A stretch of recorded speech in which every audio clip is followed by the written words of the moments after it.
Hello guys, welcome back to my channel again, and this is Tina's time. So this is another weekend with another new vlog.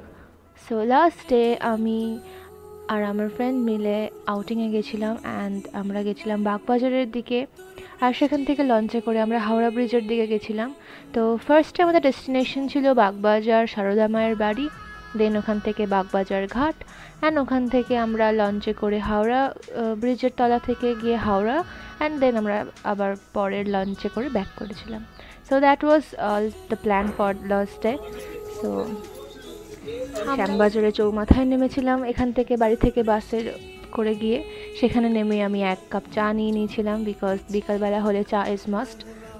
তো এখানে আমরা পুরোপুরি north ক্যালকাটার বুকে দাঁড়িয়ে আছি, সেই পুরনো দিনের বাড়ি, পুরনো দিনের সেই একটা আলাদাই ঐতিহ্য। তো এখান থেকে সোজা গিয়ে হাঁটতে হাঁটতে কিছুটা গেলেই পড়বে সারদা মায়ের বাড়ি।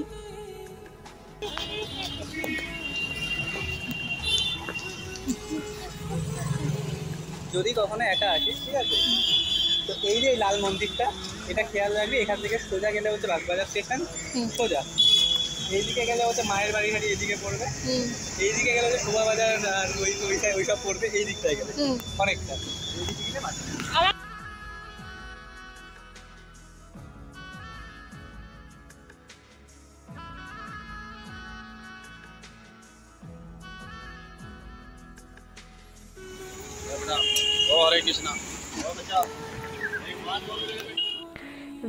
ভিডিওটা যদি কয়েক সেকেন্ড রিওয়াইন্ড করে দেখো তো দেখতে পারবে যে আমাদেরকে কেউ একজন ডাকছিল হরে কৃষ্ণ বাচ্চা বাচ্চা এরকম বলে। তো আই ডোন্ট নো উনি কে ছিল, আমি তাকে অ্যাকচুয়ালি মুখটাও দেখিনি বিকজ আমি ভিডিও করতে বিজি ছিলাম আর রাস্তাও দেখছিলাম সামনে কোন দিক দিয়ে যাচ্ছি। তো সাডেনলি আমার কানে এসছে যে উনি ওভাবে ডাকছিলেন। আমি জানি না উনি কেন ডাকছিলেন বা কী, বাট যেইভাবে ডাকছিলেন that was very rude and আমি তো ভাবছিলাম কেন ওভাবে ডাকছে ওভাবে রুডলি। যদি ওনাদের কোনো কৃষ্ণের বা কোনো গীতা এরকম কাইন্ড অফ কিছু প্রচারই করতে হতো, they should be polite, right? যে ওনারা ডাকলে যাতে আমরা ওনাদের কাছে শুনি ওরকম একটা পোলাইটনেস থাকতে হবে। But he was very rude and এমনভাবে ডাকছিল যেন he want have a fight with us. I don't know why, but আমি জানি না উনি কেন ডাকছিল, but that was not something we expected from someone like who is saying Hare Krishna Hare Krishna. যাই হোক, তো তারপর আমরা অলরেডি সারদা মায়ের বাড়ির দিকে চলে এসেছিলাম। এখানে সারদা মায়েকে সবাই ফুল দেয়, তো আমরা এখান থেকে একটা গোলাপ ফুল কিনে নিয়েছিলাম যেটা নাকি আমরা ওনাকে নিবেদন করব। তো ফুলটা নিয়ে আমরা ভেতরের দিকে চলে গেলাম। এখান থেকে সোজা গিয়ে আমরা সারদা মায়ের দর্শন পেলাম।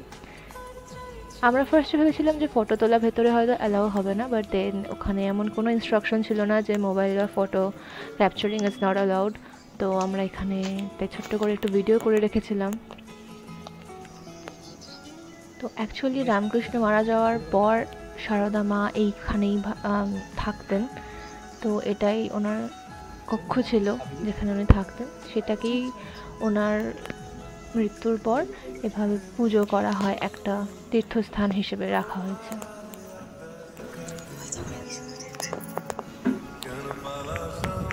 এখানকার পরিবেশ খুবই শান্ত ছিল, এখানে সবাই বসে অ্যাকচুয়ালি ধ্যান করছিল। তা আমরা এখানে 15 থেকে 20 মিনিট মতন বসেছিলাম। জায়গাটা খুব ঠান্ডা, শান্ত শিষ্ট আর মন একেবারে শান্ত করার মতো একটা পরিবেশ।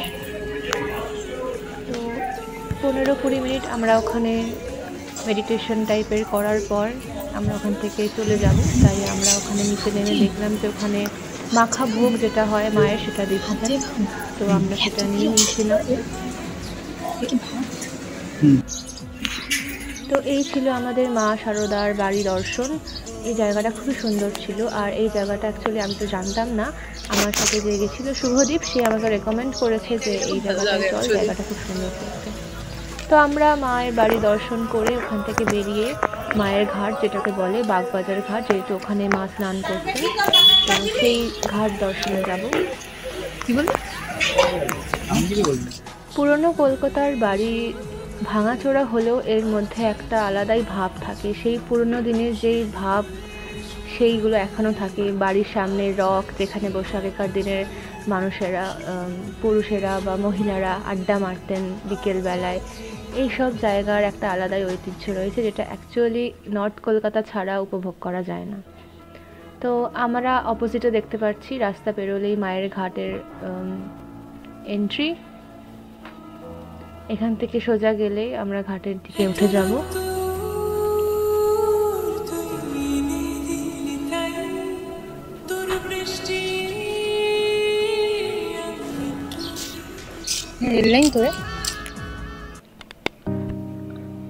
আমরা অনেকেই জানি বা হয়তো অনেকে জানি না যে সারদা দেবী ছিলেন 19 শতকের বিশিষ্ট বাঙালি হিন্দু ধর্মগুরু রামকৃষ্ণ পরমহংসের পত্নী ও সাধনা সঙ্গিনী এবং রামকৃষ্ণ মঠ ও মিশনের সংঘজননী। ভক্তগণ তাকে শ্রী শ্রী মা নামে অভিহিত করে থাকেন। রামকৃষ্ণ আন্দোলনের বিকাশ আর প্রসারে তার ভূমিকা অনস্বীকার্য ছিল। তিনি অ্যাকচুয়ালি জয়রামবাটি গ্রামে জন্মগ্রহণ করেন, আর বিবাহ পূর্বে তার নাম ছিল শারদামণি মুখোপাধ্যায়। এবার আসা যাক যে কলকাতার এই বাগবাজারে এই বাড়িতে তার আসা কিভাবে। তীর্থযাত্রার শেষে সারদা দেবী কয়েক মাস কামারপুকুর সেখানে বাস করতেন। ওখানে অত্যন্ত একাকী সময় তিনি অনেক দুঃখ কষ্টের মধ্য দিয়ে অতিবাহিত করেছিলেন। 1888 সালে এই খবর শ্রী রামকৃষ্ণের ত্যাগী শিষ্যদের কানে যখন পৌঁছায়, তারা তাকে কলকাতায় নিয়ে এসে থাকার ব্যবস্থা করে দেন। স্বামী শারদানন্দ কলকাতায় তার জন্য স্থায়ী বাসভবন নির্মাণ করেন। মায়ের বাটি নামে পরিচিত বাগবাজারের এই বাড়িটি জয়রাম বাটির পর সারদা দেবীর জীবনে দীর্ঘতম সময় অতিবাহিত যেখানে করেছিলেন তার মধ্যে একটি। আর এই বাগবাজার গঙ্গার ঘাটেই একসময় শ্রী শ্রী সারদা মায়ের পদধূলি পড়েছিল। এখানে আসলে যখন এই বাড়িতে উনি থাকতেন, তখন এখানে উনি স্নান করতেন। প্রথম থেকে শুরু করে আজ ওই ঘাটেই বাগবাজার সার্বজনীন দুর্গাপুজোর যে নবপত্রিকা, সেটা স্নান করানো হয়। এই 100 বছরের পুরনো ঐতিহ্যময় বাগবাজার গঙ্গার ঘাট এখনও মানুষের প্রাত্যহিক কাজে ব্যবহৃত হয়ে চলেছে।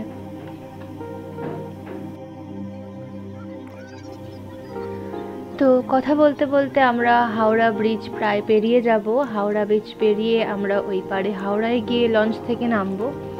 এখানে যাওয়ার সময় শুনছিলাম যে লঞ্চ নাকি 1 ঘন্টা পর পর আসছিল, লঞ্চ কম ছিল নাকি লঞ্চ খারাপ হয়ে গেছিল, এরকম কোনো অসুবিধার জন্য লঞ্চ সেই দিনের জন্য 1 ঘন্টা অন্তর অন্তর চলছিল।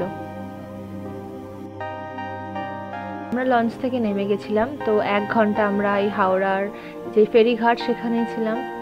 আর একটু একটু বৃষ্টিও নেমেছিল, তাই ভাবলাম গরম গরম ঘটি গরম খাওয়া যাক, ঝাল ঝাল। তো এখানে আমি আর শুভদীপ দুজনে ঘটি গরম নিয়ে নিলাম। তো এখানে আমরা 1 ঘন্টা থেকে অনেক ফটো তুলে অনেক মজা করে নেক্সট লঞ্চে করে আবার বাগবাজার ফেরিঘাটে চলে এসেছিলাম। সেখান থেকে বাগবাজার যে train direct Barrackpore Majerhat local, সেটা করে আমরা বাড়ির পথে রওনা দিই। তো এই ছিল আমাদের আজকের একটা রিল্যাক্সিং আউটিং, লঞ্চে করে গঙ্গা পার হওয়া, রাতের হাওড়া ব্রিজ দেখা, ঝিরিঝিরি বৃষ্টি, সুন্দর হাওয়া, সব কিছু মিলিয়ে অনেক দিন পর একটা সুন্দর সন্ধ্যা উপভোগ করা। তো তোমরাও যেতে চাইলে যে ঘুরে আসতে পারো, খুব একটা দূরেরও না, খুব একটা এক্সপেন্সিভও না, কাছাকাছি জায়গা, কিন্তু মন শান্ত ভালো করার জন্য একদম আদর্শ। তো এই ছিল আজকের ভিডিও, দেখা হবে পরের ভিডিওতে। So stay blessed and happy, by.